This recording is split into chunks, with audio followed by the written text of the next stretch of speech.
Hello दोस्तों, नमस्कार। मैं सचिन सर स्वागत करता हूं आपका subject special MCQ test series के इस वीडियो में, जो आपके आधुनिक भारत के इतिहास पर आधारित होगी। और बेसिक शुरू से स्टार्ट करते हैं इसको यूरोपीय कंपनियों के आगमन से। यहीं से हम एमसीक्यू टेस्ट सीरीज आधुनिक भारत की शुरुआत कर रहे हैं। तो पहला प्रश्न है आपका, डचों के बाद भारत में किस यूरोपीय कंपनी का आगमन हुआ था? तो डचों के बाद भारत में कौन सी यूरोपीय कंपनी आई थी? अब सबसे पहले हमें यहाँ पर याद रखना जरूरी है, क्योंकि पेपर में कभी कभी ये क्रम भी पूछ लेता है कि निम्नलिखित में से भारत में यूरोपीय कंपनियों के आगमन का सही क्रम कौन सा है। तो सबसे पहले कौन आया था? सबसे पहले आए थे पुर्तगाली। पुर्तगाली के बाद कौन आया? तो पुर्तगाली के बाद आए थे डच। डच के बाद आना हुआ था अंग्रेजों का, फिर आए थे फ्रांसीसी और फिर आए अंग्रेज। ठीक है, याद रखना। सबसे पहले कौन आया? तो सबसे पहले आए पुर्तगाली। पुर्तगाली के बाद डच, डच के बाद अंग्रेज, और अंग्रेज के बाद आते हैं फ्रांसीसी, और फिर बाद में अंग्रेज आते हैं। ठीक है, तो ये क्रम है, ये क्रम जरूर याद रखिएगा। तो प्रश्न पूछा गया है कि डचों के बाद भारत में किस यूरोपीय कंपनियों का आगमन हुआ था? तो डचों के बाद कौन आया था? सबसे पहले तो आ गए पुर्तगाली, पुर्तगाली के बाद आ गए डच। अब डच के बाद कौन आया? तो डच के बाद आए थे अंग्रेज कुछ समय के लिए, फिर उसके बाद आए कौन? फ्रांसीसी, और फ्रांसीसी के बाद फिर अंग्रेज ही है। ठीक है, तो याद रखना ये क्रम, क्योंकि ये क्रम भी पेपर में पूछ लेता है। ये भी पूछ लेता है पुर्तगाली के बाद कौन आया, या फ्रांसीसियों के बाद किसका आगमन हुआ था। ठीक है, तो डचों के बाद कौन सी यूरोपीय कंपनी का आगमन हुआ था? तो डचों के बाद आए थे अंग्रेज। अगला प्रश्न, वास्को डी गामा ने भारत की दूसरी यात्रा किस वर्ष की थी? तो आपको पता होगा वास्को डी गामा की पहली यात्रा 1498 में। ठीक है, 1498 में वास्को डी गामा भारत पे आया था, भारत की उसने खोज की थी। तो ऐसा भी प्रश्न पूछ लेता है कि भारत की खोज किसने की थी, वास्को डी गामा, कोलंबस, या 2-3 ऑप्शन और दे दिया। तो याद रखना वास्को डी गामा के द्वारा भारत की खोज की जाती है 1498 में। और वास्को डी गामा कहाँ पर आया था? तो कालीकट पे आया था, ये आपको बिल्कुल पता होगा। अब प्रश्न पूछा गया है कि वास्को डी गामा ने भारत की दूसरी यात्रा किस वर्ष की थी? पहली यात्रा तो 1498 में की थी, दूसरी यात्रा कब की थी? तो दूसरी यात्रा की थी 1502 में। ठीक है, 1502 में वास्को डी गामा ने भारत की दूसरी यात्रा की थी, दूसरी बार आया था। अगला प्रश्न, भारत में पुर्तगाली सत्ता की स्थापना में निर्णायक भूमिका किस गवर्नर जनरल की रही? तो कौन सा गवर्नर जनरल? पुर्तगाली गवर्नर जनरल की बात कर रहे हैं यहाँ पे कि कौन सा पुर्तगाली गवर्नर है जिसने पुर्तगाली सत्ता की स्थापना में महत्वपूर्ण भूमिका निभाई थी? और ऑप्शन दिए हैं Francisco de Almeida, Alfonso de Albuquerque, Vasco da Gama, Columbus. तो कौन सा गवर्नर जनरल है? तो आपको पता होगा अल्फ्रांसो डी अल्बुकर्क। ठीक है, अल्फ्रांसो डी अल्बुकर्क। और ये भी याद रखना, इसी के द्वारा गोवा पर अधिकार कर लिया जाता है। ठीक है, गोवा जो बीजापुर के सुल्तान के हाथों में होता है। ठीक है, तो बीजापुर के सुल्तान से ये गोवा को छीन लेता है, आसानी से कब्जा कर लेता है गोवा पे। तो ऐसा भी प्रश्न पूछ लेता है कि गोवा पर अधिकार किस पुर्तगाली जनरल ने की थी? ठीक है, किस पुर्तगाली गवर्नर जनरल ने? तो किसने की थी? डी अल्बुकर्क ने। ठीक है, अल्फ्रांसो डी अल्बुकर्क। इसी के द्वारा गोवा पर अधिकार कर लिया जाता है, और इसी को पुर्तगाली सत्ता की स्थापना में निर्णायक भूमिका इसी ने निभाई थी। ठीक है, तो जो प्रश्न पूछा गया है, भारत में पुर्तगाली सत्ता की स्थापना में निर्णायक भूमिका, तो अल्फ्रांसो डी अल्बुकर्क। अगला प्रश्न है, पुर्तगालियों के द्वारा गोवा पर कब्जा किस वर्ष किया गया था? तो आपको मैंने गवर्नर जनरल का नाम बता ही दिया, किस गवर्नर जनरल ने गोवा पर अधिकार किया था? अल्फ्रांसो डी अल्बुकर्क। अब प्रश्न पूछा गया है कि पुर्तगालियों के द्वारा गोवा पर कब्जा किस वर्ष किया गया था? 1505, 1510, 1515 या 1518 में? तो किस वर्ष किया गया था? तो याद रखना गोवा पर कब्जा 1510 में। ठीक है, पुर्तगालियों के द्वारा। ऐसा भी प्रश्न पूछ लेता है कि गोवा पर किसका अधिकार था? ठीक है, तो गोवा पर पुर्तगालियों का कब्जा था, और पुर्तगालियों ने 1510 में गोवा को बीजापुर के सुल्तान से, ठीक है, इनके हाथों से छीन लिया था। ठीक है, तो ऐसा भी प्रश्न पूछ लेता है कि पुर्तगालियों ने किसे हराया था और किसे हराकर गोवा पर कब्जा किया था? तो याद रखना बीजापुर के सुल्तान इनको हराया था, और 1510 में गोवा पर कब्जा कर लिया था। और किस गवर्नर जनरल ने? कौन सा गवर्नर जनरल था? ऐसा भी अगर प्रश्न पूछ ले तो अल्फ्रांसो डी अल्बुकर्क। ठीक है, और गोवा आजाद कब हुआ था? ऐसा भी प्रश्न पूछा जा सकता है कि गोवा पुर्तगालियों के हाथों से कब आजाद हुआ था? तो 1961। ठीक है, 1961, 1961 में गोवा पुर्तगालियों से स्वतंत्र हुआ था, यानी कि जब भारत आजाद हुआ था उसके बाद 1961 में गोवा पुर्तगालियों से आजाद हुआ था। अगला प्रश्न, पुर्तगाली शासन में भारत में नियुक्त प्रथम पुर्तगाली गवर्नर कौन था? ये भी बढ़िया प्रश्न है कि पुर्तगाली शासन में भारत में नियुक्त प्रथम पुर्तगाली गवर्नर कौन था? Nuno da Cunha, Francisco de Almeida, Alfonso de Albuquerque या टॉमस मूर? तो पुर्तगाली शासन काल में, यानी जब भारत में पुर्तगाली आए थे, ठीक है, तो इनके द्वारा प्रथम पुर्तगाली गवर्नर कौन था, किसे नियुक्त किया गया था भारत में? तो फ्रांसिस्को डी अल्मीडा, ठीक है, याद रखना, फ्रांसिस्को डी अल्मीडा ये भारत में नियुक्त प्रथम पुर्तगाली गवर्नर था, ठीक है, भारत में नियुक्त प्रथम पुर्तगाली गवर्नर फ्रांसिस्को डी अल्मीडा। और डी अल्बुकर्क के बारे में मैंने बताई दिया आपको कि डी अल्बुकर्क कौन था, भारत में पुर्तगाली सत्ता की स्थापना में निर्णायक भूमिका निभाने वाला और गोवा पर अधिकार, ठीक है, जब पुर्तगालियों ने गोवा पर अधिकार किया था 1510 में, तो इसी ने, अल्फ्रांसो डी अल्बुकर्क ने ही गोवा पर अधिकार किया था, उस समय गवर्नर जनरल यही था। अगला प्रश्न, किस वर्ष डच ईस्ट इंडिया कंपनी की स्थापना हुई थी? तो डच ईस्ट इंडिया कंपनी की स्थापना किस वर्ष हुई थी? सन 1600 में, 1602, 1604 या 1608 में? तो किस वर्ष डच ईस्ट इंडिया कंपनी की स्थापना हुई थी? तो डच ईस्ट इंडिया कंपनी की स्थापना हुई थी 1602 में, याद रखना 1602 में, ठीक है, डच ईस्ट इंडिया कंपनी की स्थापना हुई थी। अगला प्रश्न, गोवा पुर्तगालियों से किस वर्ष आजाद हुआ था? तो इसके बारे में मैंने अभी आपको बता दिया कि गोवा पुर्तगालियों से किस वर्ष आजाद हुआ था, 1952, 1954, 1961 या 1962? तो किस वर्ष आजाद हुआ था? 1961 में, बताया था मैंने आपको अभी। 1510 में गोवा पर अधिकार किया था और 1961 में गोवा पुर्तगालियों से आजाद हुआ था। अगला प्रश्न है, डचों ने भारत में पहली फैक्ट्री कहां पर खोली थी? तो डचों के द्वारा भारत में पहली फैक्ट्री कहां पर खोली गई थी? कालीकट, कोचीन, मसूलीपट्टनम या सूरत में?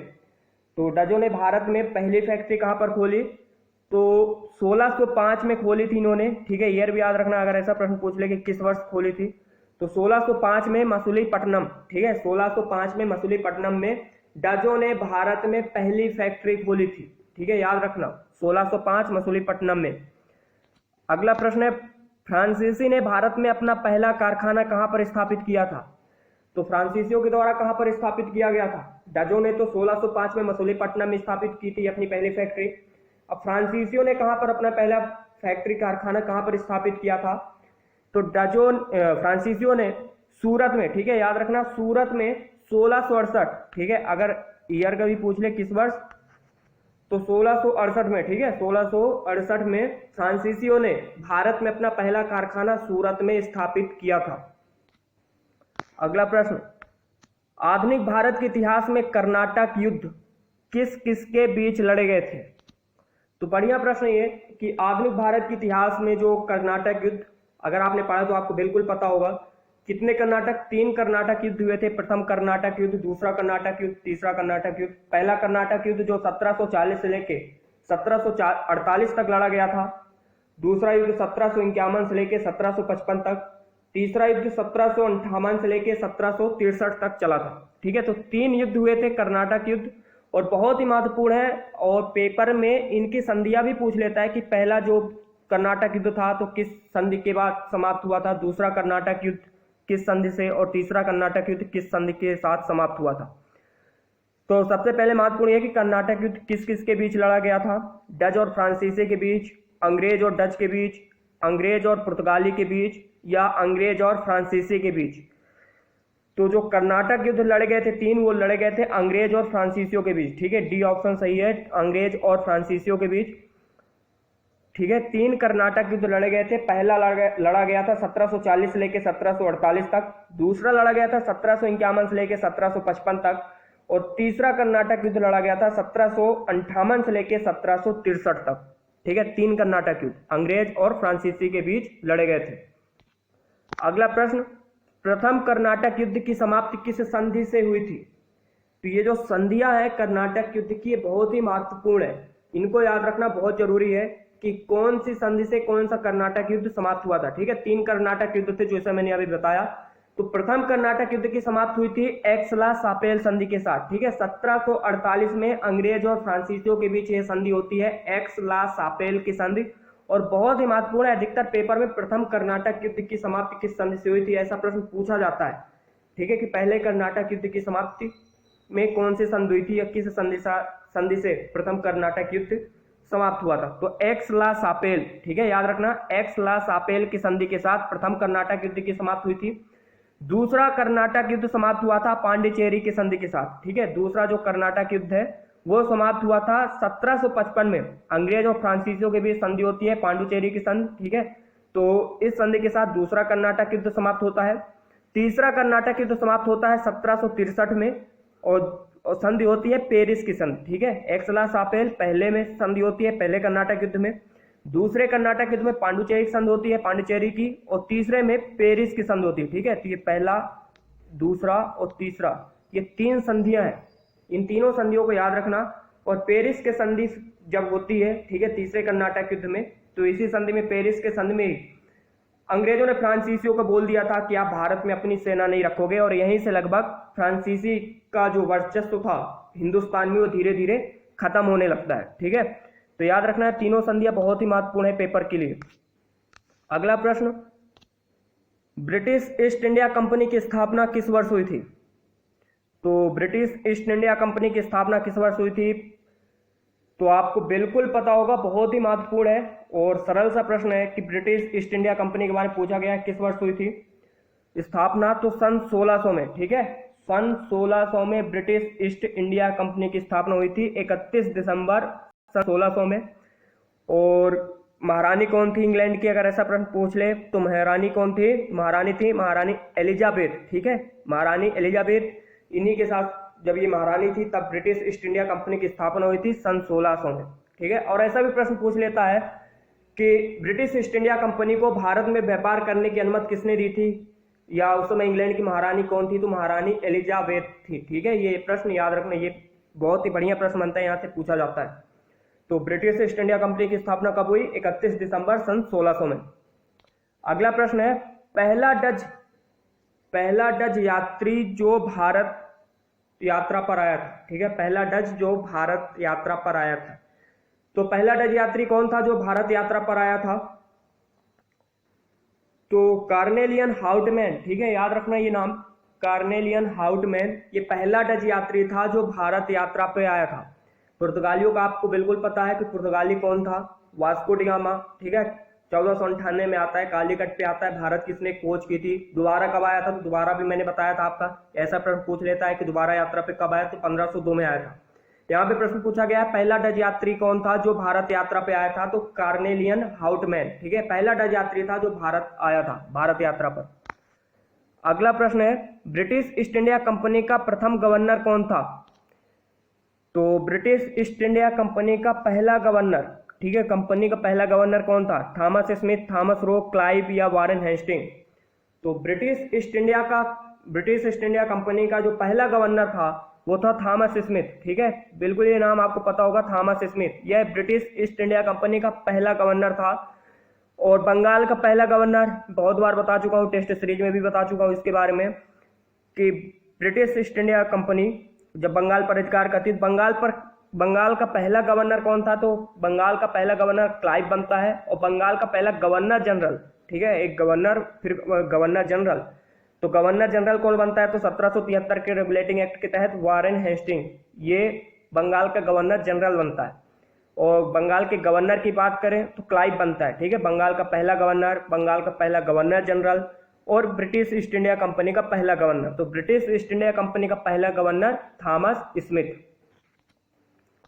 अगला प्रश्न है, वांडीवास का युद्ध किसके मध्य लड़ा गया था, तो वांडीवास का युद्ध, ऐसा भी प्रश्न पूछा जा सकता है कि कब लड़ा गया था, किस वर्ष हुआ था। ठीक है, ये भी प्रश्न ऐसा बन सकता है कि किस वर्ष वांडीवास का युद्ध लड़ा गया था। तो वांडीवास का युद्ध किसके मध्य लड़ा गया था, डच और पुर्तगाली के बीच, पुर्तगाली और अंग्रेज के बीच, डच और अंग्रेजों के बीच, या अंग्रेज और फ्रांसीसी के बीच। तो वांडीवास का युद्ध लड़ा गया था सन 1760 में। ठीक है, सन 1760 में वांडीवास का युद्ध लड़ा गया था अंग्रेज और फ्रांसीसियों के बीच। ठीक है, अंग्रेज और फ्रांसीसियों के बीच वांडीवास का युद्ध लड़ा गया था। और इस युद्ध में अंग्रेजों की जीत होती है, फ्रांसीसियों की हार होती है। और याद रखना ये वांडीवास का युद्ध किसके मध्य लड़ा गया था, तो अंग्रेज और फ्रांसीसियों के बीच लड़ा गया था सन 1760 में। ठीक है, अंग्रेजों की इसमें विजय हुई थी और फ्रांसीसियों की हार हुई थी। अगला प्रश्न, ब्लू वाटर पॉलिसी यानी नीले पानी की नीति या कार्टेज व्यवस्था, ठीक है, कार्टेज व्यवस्था की शुरुआत किसके द्वारा की गई थी, अंग्रेजों के द्वारा, फ्रांसीसियों के द्वारा, डच के द्वारा या पुर्तगालियों के द्वारा।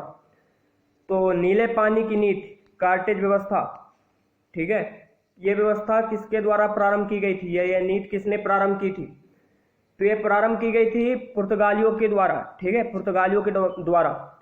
याद रखना ब्लू वाटर पॉलिसी पेपर में पूछ लेता है, कभी कभी ऐसा पूछ लेता है नीले पानी की नीति, यह व्यवस्था किसने प्रारंभ की थी, तो पुर्तगालियों के द्वारा प्रारंभ की गई थी।